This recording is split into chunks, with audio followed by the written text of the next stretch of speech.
Bom dia, aluno, bom dia, aluna. Hoje nós começamos o nosso segundo estudo dirigido da disciplina de enfermagem em urgências e emergências. Eu sou a professora Lígia e vou estar com vocês falando sobre urgências e emergências pediátricas. Foram elencadas apenas dois temas mais centrais das urgências e emergências pediátricas. Dentre os temas a serem tratados aqui, nós temos a parada cardiorrespiratória e a OVACI, que é a obstrução de vias aéreas por corpo estranho. Iniciaremos pela PCR, que é a maior de todas as emergências que possa existir, é a mais grave. E o conceito da parada cardiorrespiratória, que é a cessação súbita da circulação sistêmica, ou seja, o sangue ele para de circular e a criança ela entra em inconsciência. A apneia, que é a ausência de respiração, de movimentos respiratórios, ou gasping, que é aquela respiração agônica e ausência de pulso. As principais causas ligadas à parada cardiorrespiratória são os engasgamentos, afogamentos, a sepse, que é uma infecção generalizada, a asma, a pneumonia e as doenças neurológicas. Atenção! Em geral, as causas das PCRs em crianças, elas são de causas hipóxicas e asfíxicas, e outros eventos extracardíacos também são considerados dentro da PCR.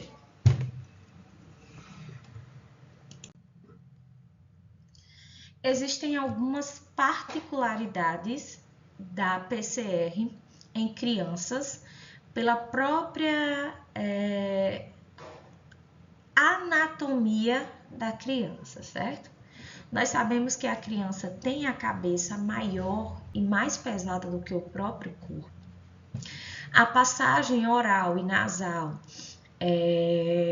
são menores e elas criam um edema muito mais rapidamente, ou seja, essa passagem de via aérea, ela fica comprometida pela própria anatomia da criança. A criança ela tem uma traqueia curta e muito estreita. Suas costelas são mais flexíveis, ou seja, durante a reanimação cardiorrespiratória, nós temos que fazer os protocolos de forma correta para estar evitando fraturar essas costelas de forma mais corriqueira. Existe uma maior compactação visceral, ou seja, os órgãos eles são mais juntos, são mais apertados, porque é um ser pequeno. E a língua ela é relativamente grande em comparação à boca. Então, até para um médico estar ali intubando, é algo mais complexo.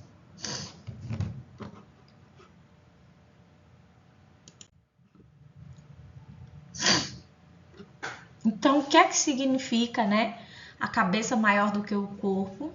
Então, ela é mais propensa a ter um TCE, que é o traumatismo crânioencefálico, por conta desse peso dessa cabeça, ela tem tendências a cair mais.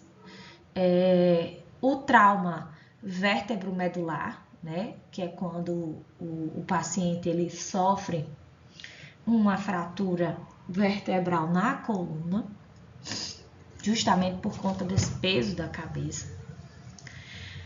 A cavidade oral menor e a língua maior, existe a questão da obstrução mecânica, E aí, nessa obstrução mecânica, pela OVACI, que será o nosso próximo tema, ela também é relativa e fala também sobre a questão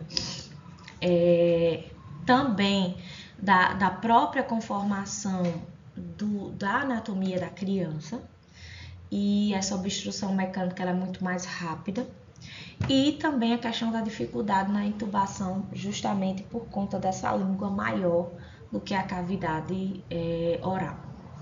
O tórax é mais elástico, então existe uma menor proteção dos órgãos internos, e o cérebro é mais complacente. Então, essa criança ela é mais propensa a um edema difuso e a hemorragia, né, hematoma intracraniano, bem como também o mal convulsivo, né? A maioria das crianças, elas têm essa ideia, elas passam por convulsão, elas são mais propensas a ter convulsão em razão desse cérebro mais complacente. Então, é mais fácil ela ter um dano neurológico, uma convulsão, do que um adulto.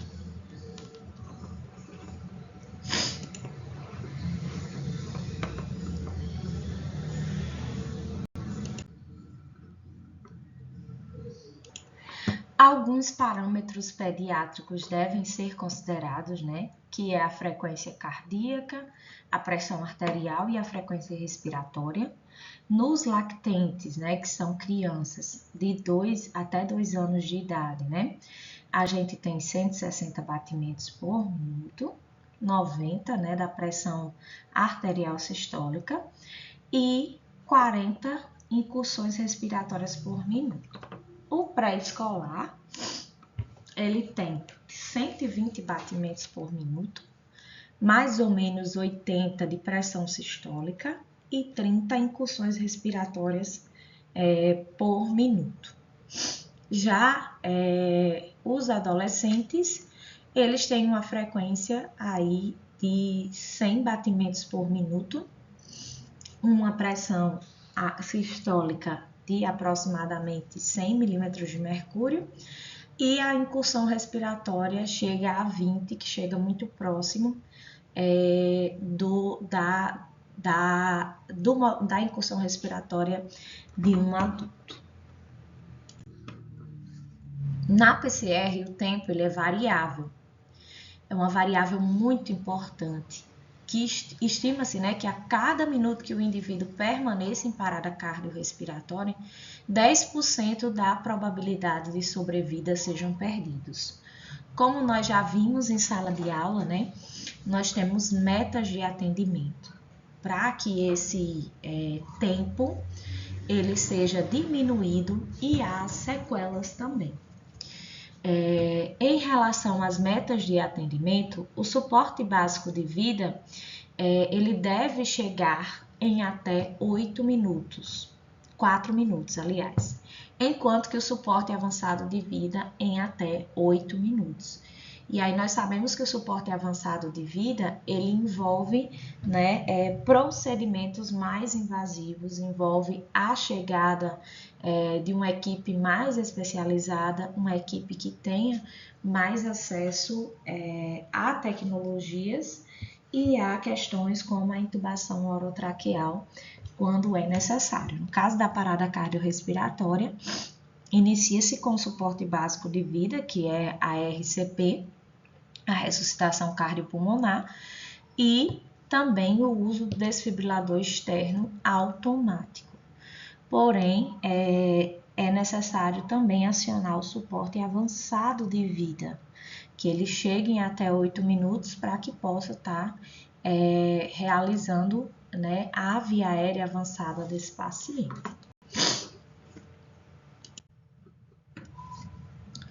A PCR, né? Nós temos os sinais bem clássicos na criança, que são sinais de aumento da frequência respiratória, esforços aumentados, batimento de asa no nariz, retrações intercostais, gemido expiratório e a cianose, né? Que é aquele arroxeamento das extremidades.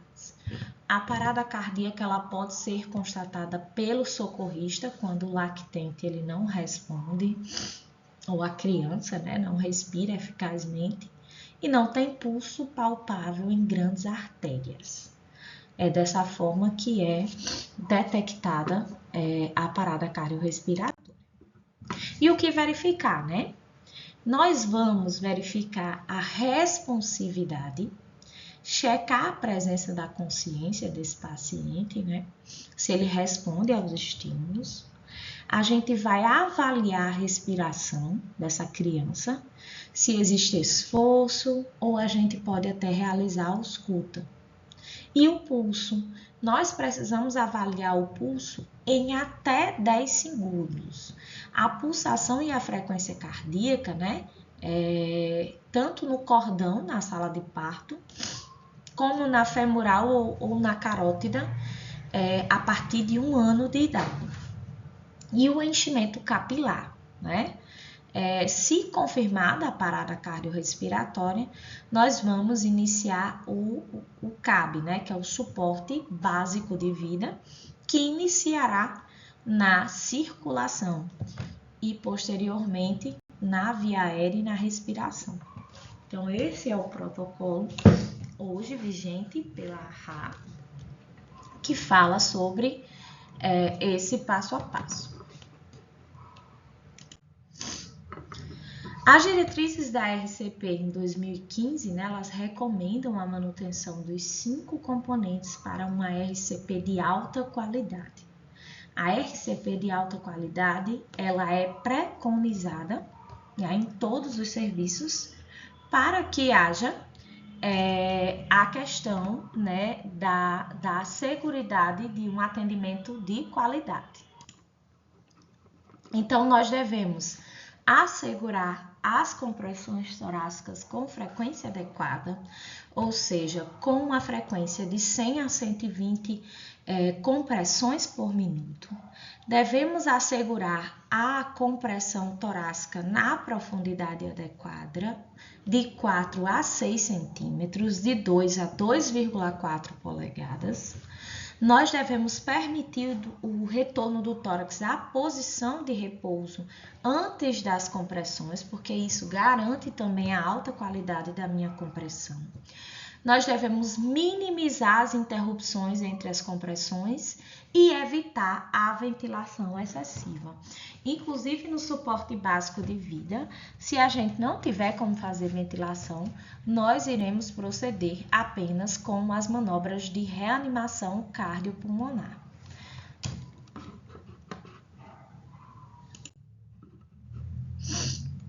E na criança, gente, diferente do adulto, nós devemos realizar as compressões torácicas, né, se a frequência cardíaca estiver menor que 60 batimentos por minuto. Nós vimos anteriormente que a frequência cardíaca ela é mais aumentada na criança e no caso do neonato, que é a criança de 0 a 28 dias, a gente precisa realizar se a frequência cardíaca estiver abaixo de 60. E nas crianças também, certo? De 1 a 8 anos, nós utilizamos apenas uma mão. Acima de 8 anos, as 2 mãos e a frequência sempre de 100 a 120. A profundidade, gente, tem algumas particularidades em relação à criança, certo? No adolescente, a gente utiliza o protocolo padrão de 5 a 6 centímetros. Nas crianças, né, a gente faz cerca de 5 centímetros. Então, 5 centímetros é o máximo. E no bebê, né, até 4 centímetros, no caso, cerca de 4 centímetros. Nesse caso, na criança, 5 centímetros, 2 polegadas. E no caso dos bebês, 4 centímetros, no caso, 1,5 polegadas. Em relação à respiração, né? Se eu tô sozinha como socorrista, eu faço 30 compressões para 2 insuflações. E se eu tenho outro socorrista, eu faço 15 compressões para 2 ventilações. Sobre a abertura das vias aéreas, né? Posição neutra, chin lift jaw thrust, que é a elevação, né, do membro da mandíbula, né? Geralmente nos bebês, ó, se vocês repararem aqui, só um momento. aqui nessa figura em exato, você vê que apenas a colocação de um forro embaixo, né, um aumento, a gente já consegue uma posição normal, né? Apenas um acolchoado aqui embaixo da cabeça. Por quê? Porque geralmente os bebês e as crianças, né? Ela tem a cabeça, no caso dessa criança aqui, do lado direito, não muito, mas o bebê ele tem a cabeça muito maior do que o corpo. E isso faz com que pese e a própria respiração dele fique comprometida. A ventilação positiva, né, na respiração. A gente utiliza o ambu, né, em fonte de O2. Ele precisa estar ligado à fonte de oxigênio. E aí, se só parada respiratória, que é muito comum nas crianças, que a gente já viu anteriormente, se for somente uma parada respiratória, nós realizamos uma ventilação a cada 3 a 5 segundos, ou de 12 a 20 ventilações por minuto. Se for PCR, a gente faz 30 para 2 se eu estiver sozinho, 15 para 2 ventilações se eu estiver acompanhado. Resumindo, o suporte básico de vida, vítima com respiração e pulsos normais, monitore até a chegada do serviço de emergência. Vítima sem respiração ou com respiração agônica, né, que é o gasping, e sem pulso, né, ventilação de 30 para 2 sozinho ou 15 para 2 acompanhado, e o DEA, o desfibrilador externo automático, quando disponível. Sem respiração normal, porém com pulso, apresenta, né, realiza apenas as ventilações de resgate, de 1 a 3, de 1, né, a 3 a cada 3, 5 segundos. Ou seja, eu faço uma respiração em cada 3 a 5 segundos, né? E aí de 12 a 20 minutos. Inicie as compressões se o pulso estiver menor ou igual a 60 batimentos cardíacos, com sinais de perfusão inadequada, né? E aí faz 30 incursões para 2 ventilações quando sozinho e 15 para 2 quando acompanhado.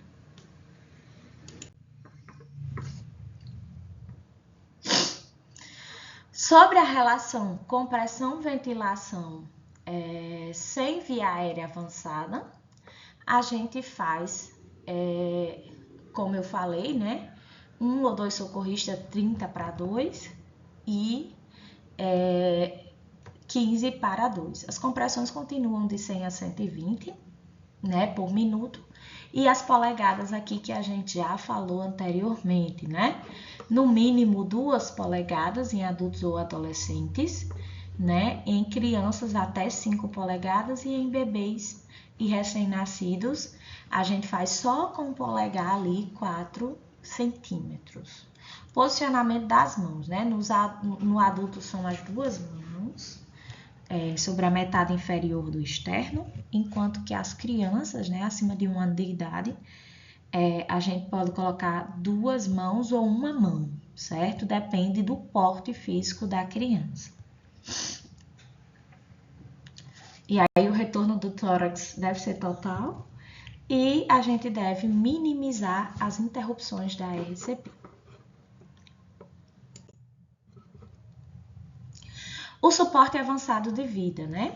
No suporte avançado de vida, a gente vai fazer, né, a questão do acesso venoso, que geralmente na criança, na sala de parto, a gente tem aí um acesso periférico, intraósseo ou central, porque é muito difícil de acesso.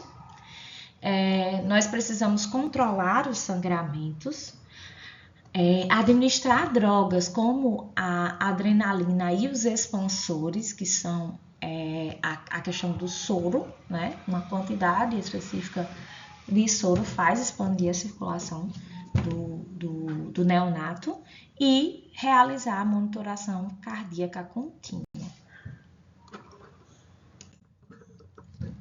Na respiração, né?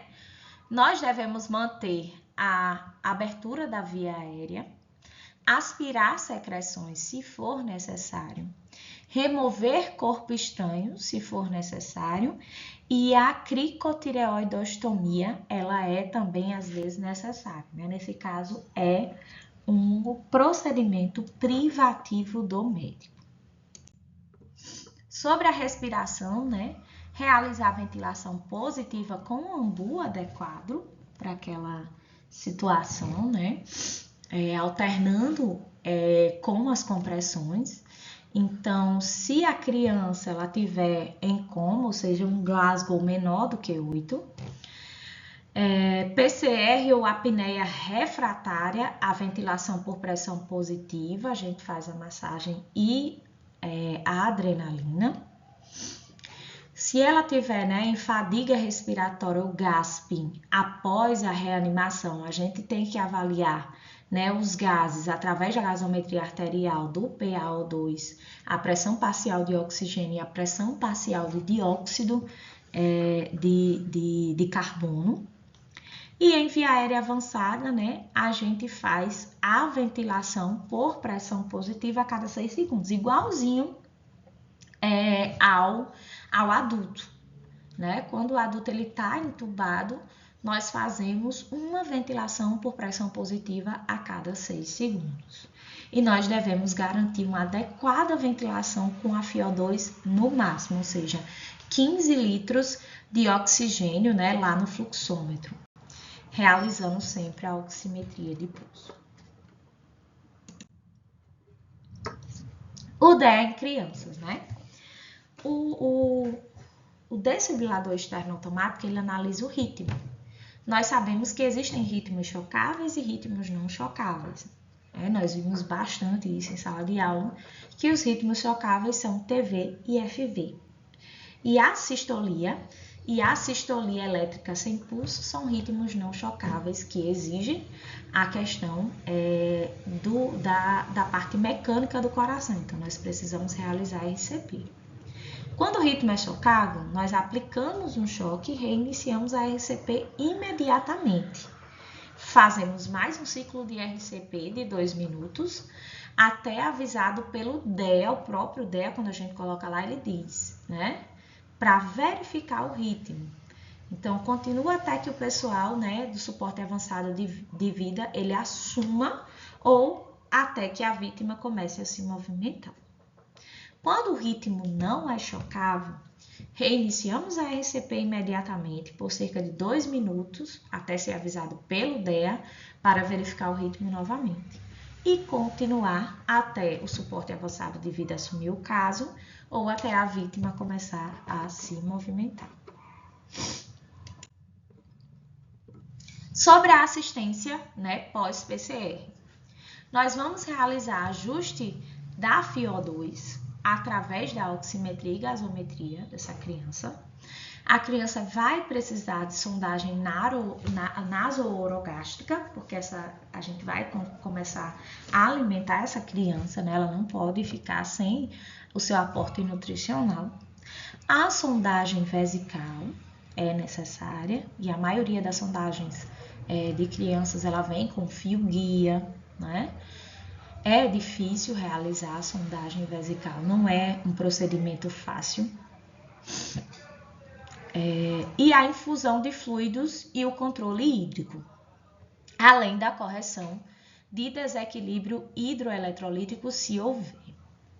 Glicemia capilar, exames laboratoriais, radiografia de tórax e o controle térmico. Vamos começar na nossa segunda parte, que trata-se da OVACI, A OVACI, gente, ela é definida como a obstrução de vias aéreas superiores por corpos estranhos, sejam eles sólidos ou líquidos. Existem evidências, de desconforto respiratório súbito, tosse, estridor, que é como se fosse uma tosse bem característica, bem agônica, e náusea. Existem 2 obstruções, a obstrução parcial e total. Como é que eu diferencio? A obstrução parcial existe a presença da tosse. e na obstrução total não existe presença de tosse, certo? Então, se a pessoa tosse durante a criança ela tosse, isso é algo benéfico. O menor de 1 ano e consciente, nós realizamos 5 tapotagens, né? E 5 compressões torácicas para ver se esse paciente ele expele. O menor de 1 ano consciente, né? No inconsciente, a gente faz a mesma manobra anterior, não pode realizar a varredura digital às cegas, né? Colocar o dedo dentro da boca da criança sem estar visualizando aquilo ali, né? O corpo estranho. E, se necessário, se a criança está em consciência, ela entra em parada cardiorrespiratória, nós realizamos as manobras anteriores, né? De reanimação cardiopulmonar. De 1 a 8 anos consciente, né? Nós não realizamos as tapotagens, mas nós realizamos somente a manobra de Heilig dessa forma aqui. A gente fica de joelhos do tamanho da criança para que realize essa compressão. A compressão ela é epigástrica, ou seja, é abaixo do externo. Só que as mãos, nesse caso aí, elas não fica nenhuma mão em punho. Fica uma mão em cima da outra. Se a criança ficar inconsciente, nós fazemos a manobra de Heilig para a criança inconsciente e não realiza, né, a varredura digital às cegas. Certo? Essa aqui é a manobra que a gente coloca os dedos entrelaçados, como se a gente estivesse fazendo a manobra de RCP, mas a gente realiza na região epigástrica. Se a criança não retornar, né, não houver o expelir, né, do objeto que está obstruindo, e ela parar, a gente inicia as manobras de ressuscitação cardiopulmonar. A partir de 8 anos, né, a manobra de Heilig, ela é com o punho fechado. Então, nós realizamos a manobra com o punho fechado. Na criança consciente, se a criança tiver inconsciente, mesma coisa. Heilig para crianças inconscientes. E também a gente realiza, né, a questão da RCP, se esse paciente ele tiver inconsciente, certo? Se ele entrar em parada cardiorrespiratória.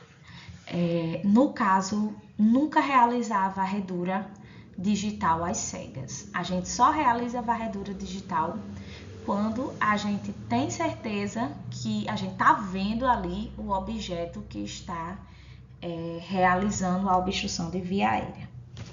Espero que tenham gostado, né?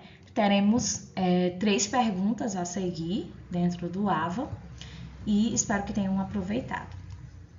Tchau, tchau.